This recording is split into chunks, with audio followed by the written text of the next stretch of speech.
Hi friends, welcome. আজকে জানুয়ারি মাসে 3 তারিখ আর আজকে বেরিয়ে পড়েছি গঙ্গাসাগর দ্বীপের উদ্দেশ্যে। জানেন আপনারা যে 1 তারিখে কাকদ্বীপ এসেছিলাম, কাকদ্বীপে ছিলাম। কাকদ্বীপ থেকে আমরা আপনাদেরকে বলেছিলাম যে গঙ্গাসাগর যাব। তো এখন এই লঞ্চটাতে আমরা আমার সাথে আরও দুজন আছে, তারাও যাবে।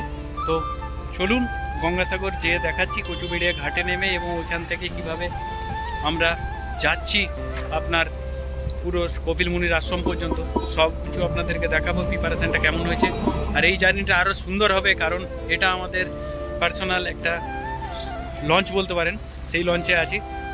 তো দেখতে থাকুন। আপনাদেরকে জানিয়ে রেখেছি, এই যে ঘাটটা দেখতে পাচ্ছেন, এই যে ভেসেলটা লেগে আছে, এটা হচ্ছে লট 8-এর একমাত্র আপনার গাড়ি পারাপারের জন্য ঘাট। এই ঘাট দিয়েই আপনি সাগরদ্বীপে গাড়ি নিয়ে যেতে পারবেন, আর কোনো রাস্তা নেই আপনার গাড়ি নিয়ে যাওয়ার জন্য। তো শুধুমাত্র এই ঘাটটা ব্যবহার করা হয় গাড়ি পারাপারের জন্য। আর বাকি যে ঘাটগুলো আছে, বাকি যে জেটিগুলো আছে, যেমন এটা হচ্ছে 1 নাম্বার জেটি, এইরকমই পরপর আপনার আরও কয়েকটা জেটি আছে। আর এখানে 1 নাম্বার জেটি থেকে আমরা এখন ভিআইপি এই যে লঞ্চটা আছে বনকালী, সেই লঞ্চে করেই যাব গঙ্গাসাগর দ্বীপে, সাগর দ্বীপে। গঙ্গাসাগর কপিল মুনির আশ্রম দেখাবো, ঘুরবো, আর আপনাদেরকেও দেখাবো। তো চলুন এখন যেতে যেতে আপনাদের সাথে সম্পূর্ণ দৃশ্যটা শেয়ার করব, তার সাথে আপনারাও এনজয় করুন।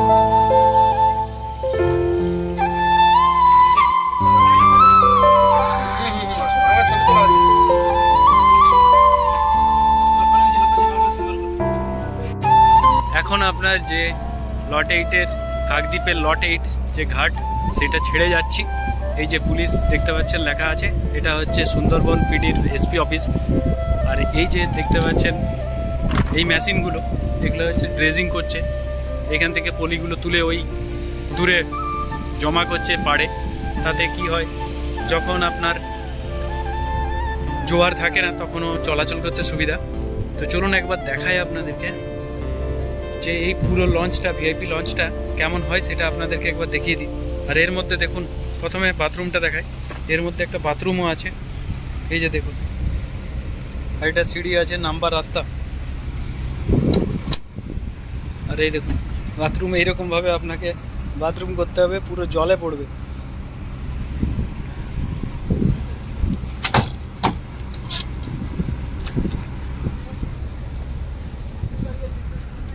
আর এইদিকে একটা রুম আছে, রুমটা দেখাচ্ছে। আর এই যাত্রাপথেই এটা হচ্ছে 2nd পিলার, একদম জলের মাঝখানে। আর সামনের দিকের যে দৃশ্যটা, সেটা আপনাদেরকে একবার দেখাই। এটা পুরোপুরি ঘরটা, সেটা আমি পরে দেখাচ্ছি আপনাদেরকে।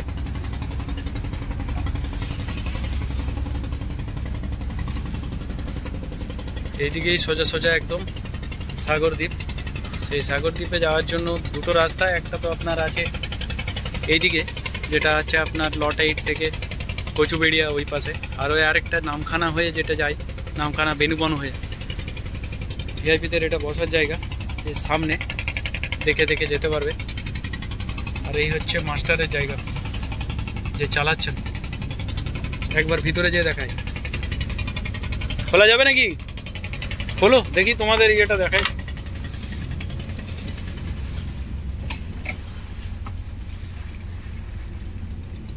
এই যে দাদার নাম কি? দাদা আমার নাম বাপন। বাপন কি? বাপন গিরি।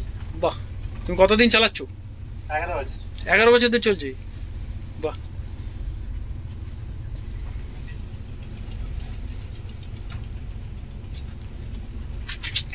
কতক্ষণ লাগবে? 40 মিনিট মতো লাগবে। 40 মিনিট, ঠিক আছে, চালাও ভালো করে। এই স্পিডে চলবে না আরো বেশি চলবে? আরে চলে তো। না ঠিক আছে, তুমি তোমার মতো চলো, আমি জিজ্ঞাসা করলাম। আচ্ছা, এই ভিআরপি লঞ্চের একটা নিচে আছে, যেটা কিচেন আছে, আর একটা রুম আছে, সেটা আপনাদেরকে দেখাবো। চলুন।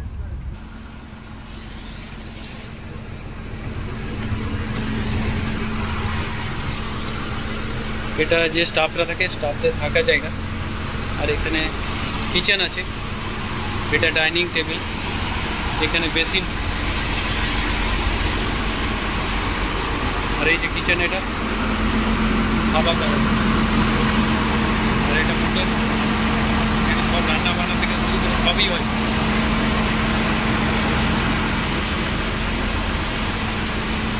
আর এটা স্টাফদের থাকার জায়গা, এখানে একটা বাথরুমও আছে। এটা থাকার জায়গা, বাথরুম নয়, থাকার জায়গা। বাথরুম সম্ভবত এটা হতে পারে, দেখি। এই যে বাথরুম, এটা টয়লেট আছে একটা।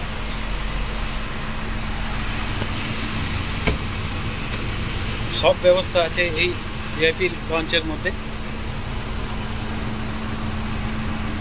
চলুন উপরটা দেখাই, উপরে যে রুমটা আছে সেটা দেখাবো। লঞ্চের যে ভিতরের দৃশ্যটা সেটা একবার দেখুন। এখানে এসি থেকে শুরু করে সব কিছু ব্যবস্থা আছে, ফল সিলিং করা আছে, আর সোফাও আছে, দারুণ সুন্দর। প্রথমে যে আপনাদেরকে ল্যাট্রিনটা দেখাচ্ছিলাম সেটা হচ্ছে এটা এই স্টাফদের ব্যবহার করার জন্য, কিন্তু যেটা ভিআইপিতে সেটা হচ্ছে আপনার যে আগে যেটা দেখালাম সেটা। আর এই হচ্ছে সাগরদ্বীপের জন্য যাচ্ছি, 40 মিনিট টাইম লাগবে। আর তার সাথে সুন্দর সুন্দর দৃশ্য দেখা যাচ্ছে, ছোট ছোট নৌকো লঞ্চ পারাপার করছে বিভিন্ন ঘাট থেকে। আর এই দিক থেকেই এলাম, কাকদ্বীপ থেকে দেখা যাচ্ছে দূরে। এখন প্রায় মাঝ বরাবর এসে গেছি।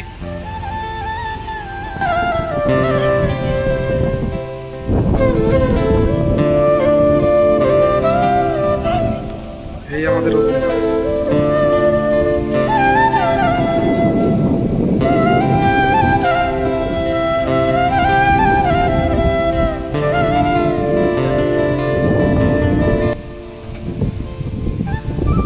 কেমন লাগে রবীন্দ্র তোমার? কাকদ্বীপের যে লট 8 ঘাট সেটা দেখাই যাচ্ছে না কুয়াশার কারণে, যদিও রোদ দিয়েছে।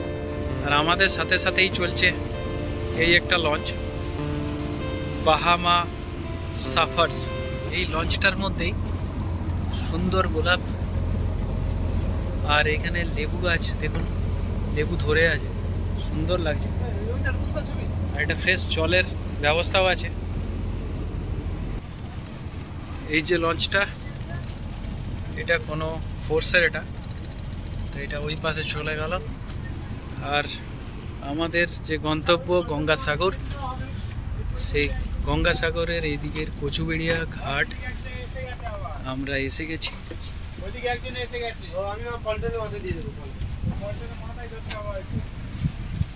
সংহতি তীর্থ গঙ্গাসাগর। গঙ্গাসাগরের এটা কচুবেড়িয়া ঘাট। আমাদের যে লঞ্চটা আছে সেটা এখানে লাগবে। আর তার সাথে এইদিকে একটা ভেসেলও আসছে, ছোট্ট ভেসেল।